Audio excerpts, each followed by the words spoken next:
प्रदेश में होने वाली सीईटी परीक्षा को लेकर सूबे के मुख्यमंत्री नायब सिंह सैनी ने तमाम संबंधित विभागों को कड़े निर्देश जारी किए हैं। किसी का कोई किराया नहीं लगेगा, सरकार ने निर्णय किया है।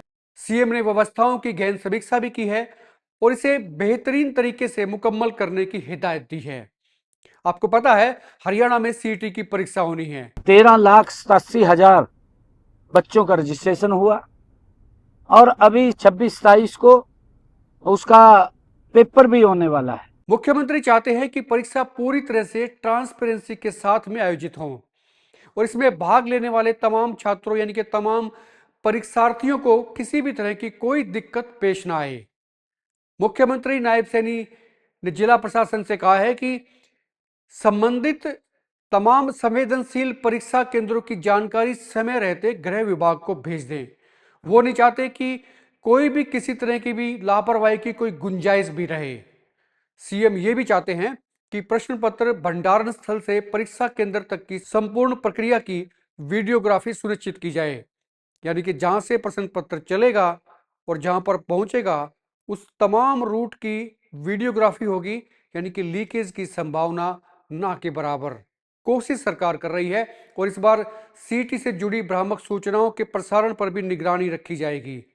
सरकार सख्त है और जो सूचनाएं भ्रामक पेश करेगा या भेजेगा, संप्रेषण होगा, उनको सरकार बख्शने के मूड में भी नहीं है। सीएम ने पर्याप्त बसों की व्यवस्था भी सुनिश्चित करने के आदेश जारी किए हैं। 9,200 बसें हमने कुछ हरियाणा रोडवेज की बसें ली है।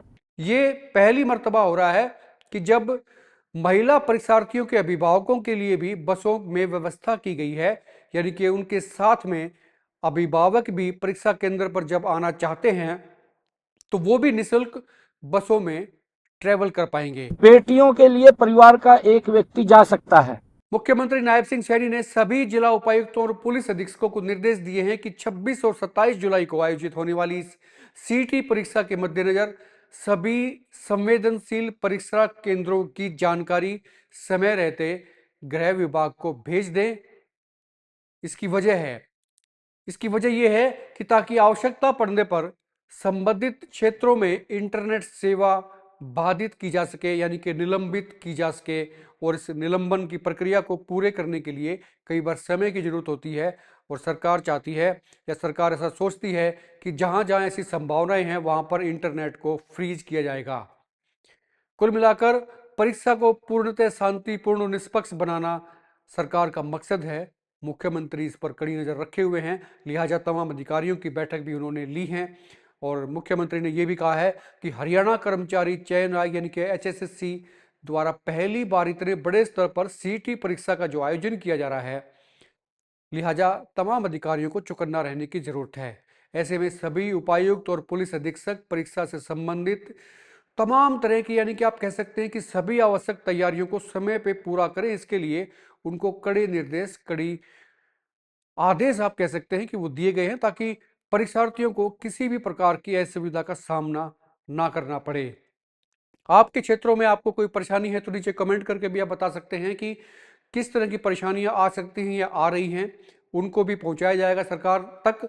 और मुख्यमंत्री ने यह भी कहा है कि सीटी परीक्षा के दौरान जहां बसों की पर्याप्त उपलब्धता की जानी है, वहीं आगामी तीज पर्व को ध्यान में रखते हुए इसे मुकम्मल बनाने की हर संभव प्रयास किया जा रहा है। यानी कि परिवहन विभाग को भी कह दिया गया है कि वो ये सुनिश्चित कर ले कि आमजन की आवाजाही भी बाधित ना हो और जो परीक्षार्थी परीक्षा देने के लिए जाएंगे विभिन्न सेंटर्स पर, उनके लिए भी पर्याप्त बसों की व्यवस्था रहे। हमारी सरकार का जो कमिटमेंट रहा है, उस कमिटमेंट को बच्चों के आदेश के ऊपर ही हम लगातार पूरा कर रहे हैं। कुल मिलाकर सरकार ये चाहती है, बीजेपी की नायब सैनी सरकार ये चाहती है कि प्रदेशवासियों को किसी प्रकार की असुविधा ना हो, क्योंकि त्यौहार भी हैं, परीक्षा भी है और परीक्षा बहुत बड़ी है।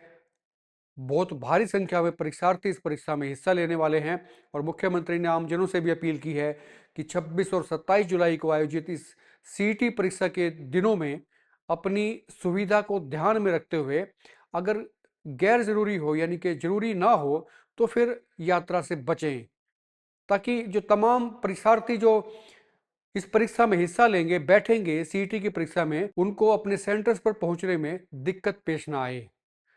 अधिकारियों की बैठक लेते हुए सीएम ने यह भी कहा कि जिन जिलों से बसों की 100 किलोमीटर से अधिक की दूरी है, आप इस बात को समझिए कि काफी सेंटर्स ऐसे हैं, मान लीजिए हिसार का जो सेंटर है, हिसार में परीक्षार्थी सबसे ज्यादा है प्रदेश भर में।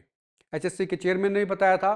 तो सीएम ने कहा कि 100 किलोमीटर से अधिक की दूरी तय कर परीक्षा केंद्रों तक जिन छात्रों को पहुंचना है, जिन परीक्षार्थियों को पहुंचना है, वहां जिला प्रशासन विशेष प्रबंध सुनिश्चित करेगा। ये तमाम कड़ी हिदायतें दी गई हैं। परिवहन विभाग को निर्देश भी ये दिया गया है कि आकस्मिक परिस्थितियों को ध्यान में रखते हुए बसों को रिजर्व भी रखा जाए। कई बार होता यह है कि आकलन गलत हो जाता है, परीक्षार्थी ज्यादा आते हैं, बसों की संख्या कम ना पड़ जाए, इसलिए रिजर्व में रखने के लिए कहा गया है, निर्देश दिए गए हैं। और साथ ही डायल 112 सेवा को भी 2 दिन के लिए इस व्यवस्था से जोड़ा जाएगा। ये निर्देश मुख्यमंत्री ने दे दिए हैं ताकि किसी भी आपात स्थिति में त्वरित सहायता उपलब्ध हो सके और सभी परीक्षार्थी निर्धारित समय, यानी कि जो समय तय किया गया है परीक्षा के लिए, कम से कम आधा घंटा पहले अपने परीक्षा केंद्र पर पहुंच जाएं, ताकि किसी तरह की कोई अफरा तफरी ना रहे।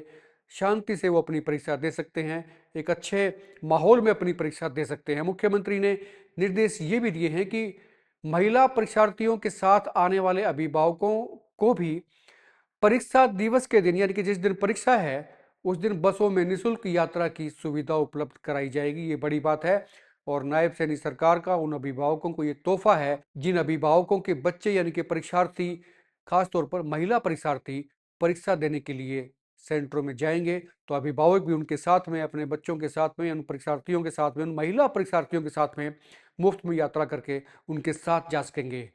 आपकी कोई क्वेरी है, आपके कोई कमेंट हैं, आप कुछ पूछना चाहते हैं तो कमेंट बॉक्स में जरूर लिखें। इस वीडियो को शेयर आप जरूर कर दें। आप देखते रहिए एकमत पोस्ट।